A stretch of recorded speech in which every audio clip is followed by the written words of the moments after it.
Pour terminer cette partie, je pense judicieux aussi de démarquer le charisme de l'art du boniment. L'art du boniment, c'est la tchatch. C'est cette capacité que peut avoir quelqu'un à faire valoir des promesses pour vraies et en général ne pas les tenir. Autrement dit, dans l'art du boniment, il y a le contraire de la dimension charismatique fondée sur le lien de confiance, sur la fiabilité.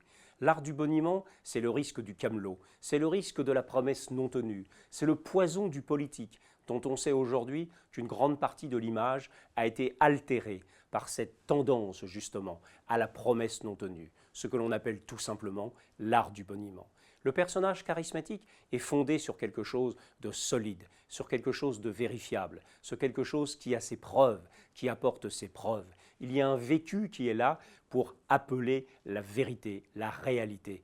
L'art du boniment prend le biais qui, à notre sens, est exactement à l'inverse de la notion charismatique, qui s'impose par ce qu'elle apporte comme vécu dans la relation avec les autres, comme fiabilité, comme rapport de confiance. Donc, bonimenter, tchatcher, avoir évidemment la pêche, comme on dit, c'est un aspect effectivement du charisme à travers sa dimension de force, mais il faut que la promesse qui soit développée soit vraie, soit vérifiable et soit juste, ce qui en général n'est pas le cas de l'art du boniment. C'est en ce sens, à notre avis, que le charisme se démarque du boniment, comme il se démarque, on l'a vu, de l'éloquence, comme il se démarque du narcissisme et comme il se démarque de ces tendances effectivement trop centrées, trop égocentrées du narcissisme mal compris.